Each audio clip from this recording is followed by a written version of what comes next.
उस बड़े से मेंटल असाइलम के कमरे में एक लड़की को पट्टियों से जकड़कर बेड से बांधा गया था। मैं तुम्हें जिंदा नहीं छोड़ूंगी। तालाब के पानी में डूबे उसके पैर को मछलियां गुदगुदी करने लगी। नीलम, मेरे पास आ जाओ। और अगले ही पल एक काला सड़ा हुआ इंसानी हाथ तालाब के पानी से निकलकर झट से नीलम का गला पकड़ लिया। नीलम जोर से चीखते हुए नींद से उठकर अपने बेड पर बैठ गई। क्या मेरी बेटी कभी ठीक नहीं होगी? कुछ बीमारियों का इलाज डिग्री से नहीं होता, बीमारी की समझ से होता है। दर बैठी नीलम ने नम आंखों से अपने परिवार को देखा और रो पड़ी। नीलम के पीछे से झांकती एक काली परछाई की सफेद आंखें सविता को घूर रही थी। सविता ने उस पर से अपनी नजरें हटाकर पीछे खड़े डॉक्टर साहब से कहा, डॉक्टर साहब, हमारी नीलम को डिस्चार्ज कर देंगे। देखिए ना, लड़की कितनी दुबली हो गई है। यहाँ का खाना शायद ठीक नहीं है। इतना कहकर उस कमरे से बाहर निकलते हुए नीलम की मां ने कहा, नीलम को यहाँ से ले जाना होगा, उसके पास ज्यादा वक्त नहीं है। और अब सविता की बात को सुनकर डॉक्टर एकदम से गुस्सा हो गए। वो मेरी पेशेंट है और मेरी इजाजत के बगैर उसे यहाँ से कोई नहीं लेकर जा सकता। नीलम को अविनाश के मौत का सदमा लगा है, उसका इलाज आप करें, इसमें हम कोई दखलंदाजी नहीं कर रहे। पर कोई है जो शिकार करने आया है, किसका और कब ये जानना मुश्किल है। रात के करीब 12 बजे होंगे। बाहर झमझम बारिश और बिजली कड़क रही थी, पर मेंटल असाइलम के उस वार्ड में काफी सन्नाटा पसरा हुआ था। वो महिला सिक्योरिटी गार्ड वार्ड के मुख्य दरवाजे के पास कुर्सी पर बैठे झपकियां ले रही थी। अपने बेड पर गहरी नींद में डूबी नीलम की आंखें एकदम से खुल गई। अपनी खुली आंखों से वो सामने वाले दरवाजे को ही देख रही थी, वो भी अपनी सांसें रोककर और बिना पल के झपकाए। शायद उसे किसी की मौजूदगी का एहसास हो चुका था। वो जिंदा जरूर थी, पर वो इस तरह बेड पर पड़ी थी कि मानो वो एक लाश हो। अपने चेहरे को बिल्कुल शांत रखे हुए थी, फिर भी उसकी आंखों में डर साफ साफ नजर आ रहा था। इधर अपनी कुर्सी पर बैठी महिला सिक्योरिटी गार्ड को एकदम से किसी चीज की आहट सुनाई दी। उसने अपने दाहिनी तरफ वाले बंद लोहे के दरवाजे को देखा। ऐसा लग रहा था जैसे कि कोई उस मेन डोर के दूसरी तरफ है। इधर अपने बेड पर लाश की तरह पड़ी नीलम मन ही मन एक ही बात कर रही थी, दरवाजा मत खोलना, प्लीज दरवाजा मत खोलना। वो लेडी सिक्योरिटी गार्ड अपने कुर्सी से उठकर उस दरवाजे के पास जाने लगी।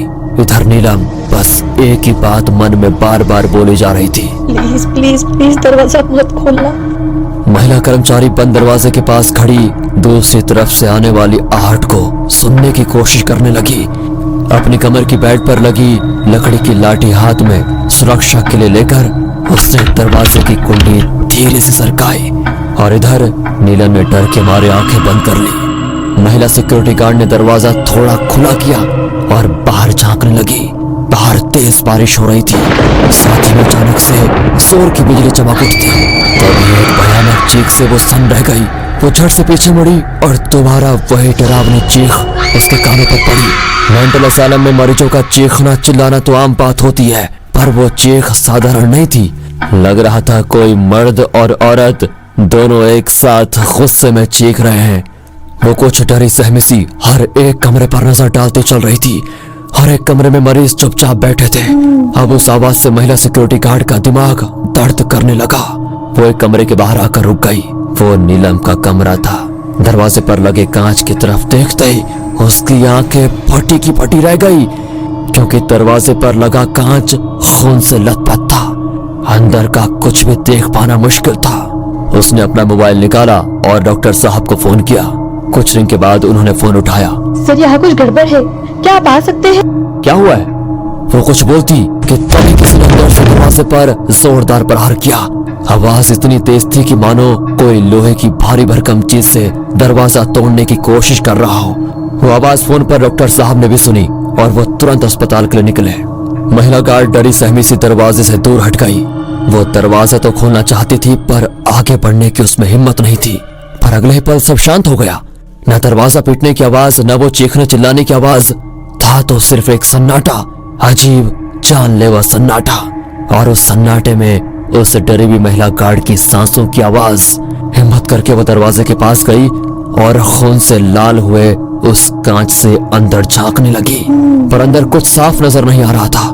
इतना सन्नाटा पसरा हुआ था कि उसे अपनी सांसों की आवाज बिल्कुल साफ सुनाई दे रही थी, पर अगले ही पल कांच तोड़कर एक काला सड़ा हुआ इंसानी हाथ बाहर निकला और उस महिला सिक्योरिटी गार्ड की गर्दन दबोच ली और उसके साथ ही बाकी मरीज चीखने लगे, चिल्लाने लगे।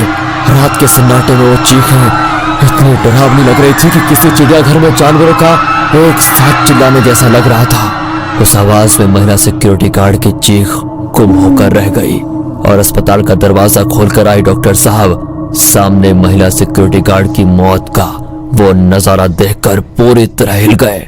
इधर अपने घर में सोफे पर आंखें बंद कर बैठी सविता जी ने झट से आंखें खोली और अपने आप से बुदबुदाई। शुरुआत हो चुकी है।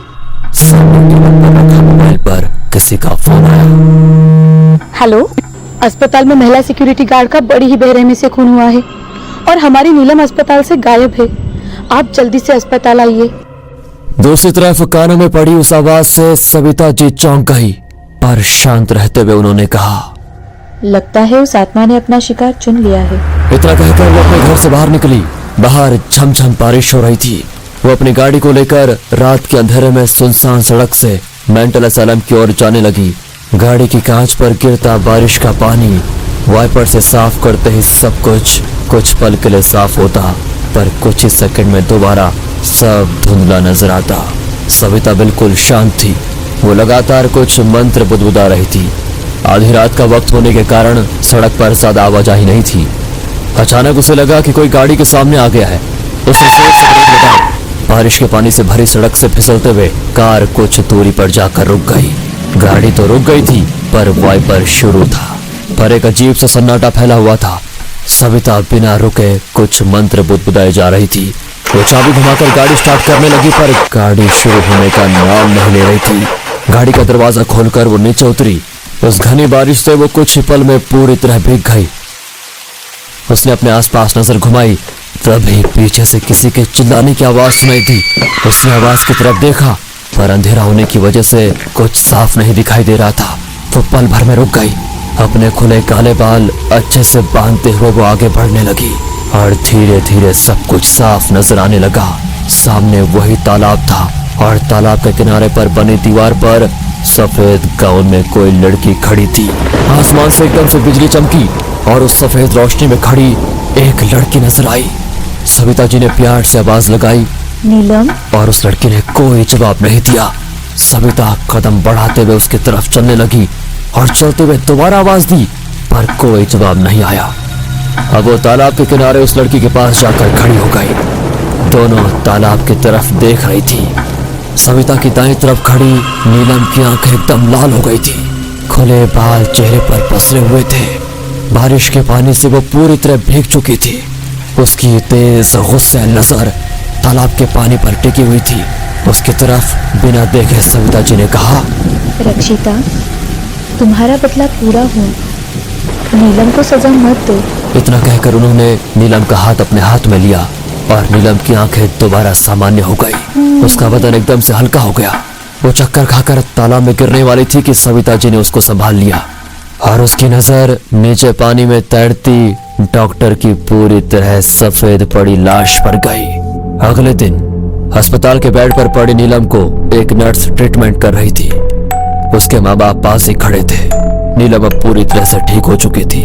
माँ ने हाथ जोड़कर कहा, आपने मेरी बेटी की जान बचाई, बहुत बहुत शुक्रिया। सविता जी सिर्फ हाथ जोड़कर बिना कुछ बोले वहां से निकली और उनके सामने कुछ पुरानी यादें मंडराने लगी। रक्षिता नाम की एक लड़की उसी मेंटल असाइलम में एडमिट थी। शॉक ट्रीटमेंट के नाम पर डॉक्टर और उसके एक दोस्त ने रक्षिता पर अत्याचार किया। जब पुलिस स्टेशन में मामला दर्ज किया गया तो रक्षिता को शॉक ट्रीटमेंट से मारकर उसको उसी तालाब में फेंक दिया और कहा कि वो अस्पताल से भाग गई। रक्षिता का शरीर मर गया, पर उसकी आत्मा भटकती रही और बदले की शुरुआत हुई। नीलम का मंगेतर अविनाश नीलम को लेकर उसी तालाब के पास गया था। तभी रक्षिता ने नीलम के शरीर में प्रवेश किया और सबसे पहले अपने ही मंगेतर को मार डाला, क्योंकि रक्षिता पर अत्याचार करने वाला डॉक्टर का दोस्त नीलम का ही मंगेतर अविनाश था। फिर उसके काम में मदद करने वाली सिक्योरिटी गार्ड और फिर वो डॉक्टर। सविता अस्पताल से बाहर निकली और गाड़ी में आकर बैठ गई। गाड़ी स्टार्ट करते हुए उन्होंने बाजू वाली सीट पर रखे कलश को देखा और उस पर हाथ रखकर कहा, आई लव यू बेटी। आज तुम्हारी अस्थियां गंगा में बहाने जा रही हो। ईश्वर तुम्हारी आत्मा को शांति दे। और उनकी आंखों से आंसू छलकने लगे।